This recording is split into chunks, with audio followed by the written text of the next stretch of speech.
Në 25 vjetorin e ndarjes nga jeta të shkencëtarit dhe politikanit profesor doktor Lek Gjiknuri, botohet vepra e autorit Eris Rusi, dedikuar kontributit të shquar që akademiku dha në shkencat e natyrës dhe mbrojtjen e mjedisit. Në Akademinë e Shkencave u mbajt edhe ceremonia e rastit, ku morën pjesë personalitetet e larta të politikës, akademik, të afërm, miq të familjes Gjiknuri dhe shumë bashkëpunëtar të Lek Gjiknurit. Ndërkaq, shumë miq dhe autoritete kishin udhëtuar posaçërisht nga Vlora, mes tyre dhe një grup xhirimi i televizionit 6+1 Vlora. Në veprën Lek Gjiknuri, portreti një shkencëtari, trajtohet njeriu që përsosi veten, arsimin ku ai kontriboi pareshtur, si pedagog në Fakultetin e Shkencave të Natyrës, por edhe në pozicione më të larta, aty gjithmonë duke udhëhequr nga parimet e tij të pa kompromis. I biri, deputeti i Vlorës Damian Gjiknuri, përpos emocioneve në këtë moment të rëndësishëm, foli padorashka për sfidën që ai ndjek si i biri akademikut dhe një personaliteti që ndoqi vetëm idealet e tij. Kjo është përpjekja e dytë e jona si familje për të dokumentuar dhe për ta bërë të gjallë veprën e tij. Përpjekjen e parë ka bërë Xhemal Maton me dokumentarin për 20 vjetorin e vdekjes së Legës, ku fliste për jetën e tij shkencore, jetën e tij intelektuale, aktivizimin social, jetën politike dhe gjithçka që donte të dinte çdo njeri për një njeri që se kishte njohur. Nga ana tjetër, kjo përpjekje e dytë, që një përpjekje e jona si familje, edhe unë personalisht, edhe vllai im, për ta mbajtur akoma të gjatë të kujtim. Jo thjesht se ishte baba jon, por ishte një njeri që kishte vlera qytetare, ka dhënë shumë për shkencën dhe për vendin, dhe puna dhe kujtimi i tij duhet të trashëgohet. Dhe kjo është detyrë mbase shumë brezave të tjerë të ri, unë se kam thirrje edhe miqësore për mbase shokët e mi, miqtë e mi dhe më të ri, po dhe moshatar, sepse edhe ata kanë pas baballar dhe tyre që kanë dhënë shumë për këtë vend, të bëjnë gjithçka për ta mbajtur të gjallë aktivitetin e tyre nëpërmjet librave, nëpërmjet kujtimeve, si është një brez që realisht meriton respekt dhe i ka dhënë aq shumë këtij vendi.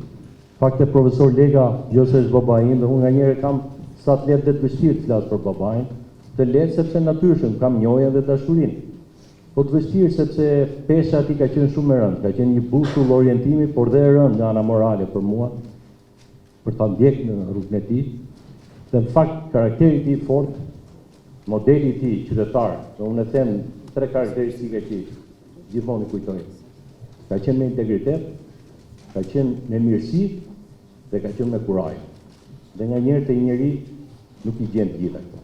Dhe në fakt e gjithë jeta e tij ka qenë modeli këtyre 3 karakteristikave që e kam parë jo vetëm si shkencëtar, dhe kjo del qartë në libër, sepse ka dhe shumë shkencëtarë që bëjnë punë ulëmtuese shumë të mirë, por e kishte edhe kurajin qytetare që shkencën t'i jepte dhe një vlerë praktike, duke qenë nga pionerët për të prekur ato gjëra të rëndësishme që ishin për mjedisin.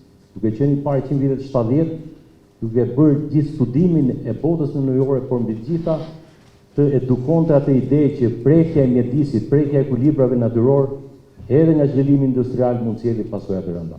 Vepra kushtuar profesor doktor Lek Gjiknurit është shkruar nga shkrimtari Eris Rusi, i cili tha se është një ilustrim i të gjithë atyre ngacmimeve që ekzistenca e njeriut ka dhe që ka të nevojshme t'i shërbejnë pastaj si një model dhe si një jehon që i mbetet dhe për ata që do të vijojnë. Për mua ngrohtësia më e madhe e kësaj salle përkthehet në një mirënjohje ndaj zonjës Liri Gjiknuri, ka qenë ajo që ka ruajtur me dashuri, me përkushtim, me një fanatizëm njerëzor, do të thoja, të gjitha nuancat e kontributit profesional të profesor Lekës dhe ka qenë një mbështetje madhe në realizimin e një libri i cili kishte si fiksionim që në fillim të jepte jetë dhe ngjyrë atij kontributi që profesor Leka ka lënë në gjallje. Jeta e njeriut është e fundme dhe jeta fizike gjithmonë është e përcaktuar nga qielli, nga Perëndia.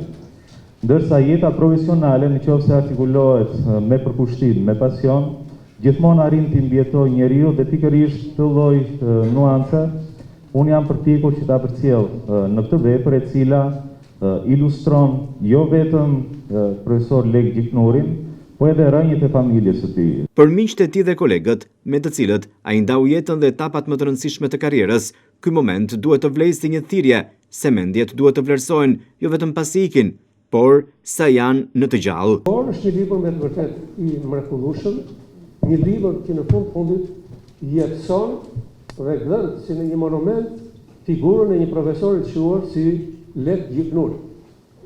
Fjalët vdesin, por kur shkruhen ato mbeten. I paharruar qoftë kujtimi i tij, ai ishte njeriu më i pastër që kam parë në jetën time, më i drejti, por njeriu që nuk njihte kur asnjë lloj kompromisi me asnjë. Se çai kërkonte vetes dhe kishte drejt të kërkonte gjithë të tjerë.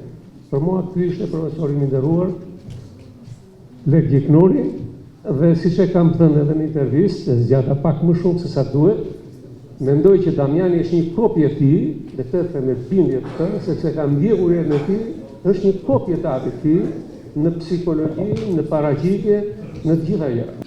Unë me profesor Lek Gjiknurin kam punuar një kohë gjatë në Fakultetin e Shkencave të Natyrës dhe njohim më të plot për të e kam arritur në periudhën kur kam qenë dekan i Fakultetit të Shkencave dhe kryeredaktor i buletinit të shkencave. Gjatë kësaj kohe kam konstatuar se ai është një shkencëtar e pedagog me përgatitje e kualifikim të lartë në fushën e biologjisë. Ai shquhet për korrektësi në kryen e detyrës dhe në marrëdhëniet me kolegët e studentëve. Lek Gjiknorin s'parje kam njohur së larg. E kam njohur nëpërmjet ime motre që kam mbaruar për biokimi dhe në shoqëri e tyre dëgjoja gjithmonë që ishte një profesor Lek Gjiknuri shumë i zotit dhe shumë rigoroz. Ne të matematikës kishim çik prirën, thoshin që dega biologjisë ishte degë lehtë. Dhe nëpërmjet Lekës kuptuam që ka dhe profesor biologjisë aq të sertë sa ata të matematikës. Dhe ideja ishte që po të merrje provimin me Lekën i kishe marrë diplomën. Profesori ishte një familjar i rradh dhe një respekt për zonjën Liri. Në kujtesën time mbetet gjithmonë prania pranë tij zonja Liri, një prani e qetë por e fortë. Ajo shoqëroi në të gjitha aktivitetet e zgjedhjeve politike të vitit 97, ku fitoi që në raundin e parë. Ata merreshin vesh vetëm me shikim. Në atë fushat na shoqëronte vazhdimisht dhe profesori i nderuar Leonard Topuzi, mik i e kolegi profesor Lekës. Ishte koha kur mjedisi politik ishte shpesh i ashpër dhe maskullor, por ai dha një mesazh të bukur, familja nuk fshihet. Qënë një metodologji pune për të pasur konsistencë. Dhe duat në dhe gjë tjetër, mos ju vi keq profesorëve të shkencave sociale, edhe Damiani që është juridikut, arsimi ka lullzuar në momentin dhe gjithë kohës që drejtoheshte nga profesorët e shkencave të natyrës. Jo se janë më të mirë, po janë konsistent, janë rigoros, mund t'jenë pak më të ngurtë, por ama janë të vërtet, për fatin e mirë dhe për fatin e keq. Portreti shkencëtarit, studiuesit dhe politikanit Lek Gjiknuri vjen kështu i skalitur në faqe të një libri biografik me penën e shkrimtarit Eris Rusi, ku në Akademinë e Shkencave u prezantuan pasazhe të jetës së tij nga miqe bashkëpunëtor.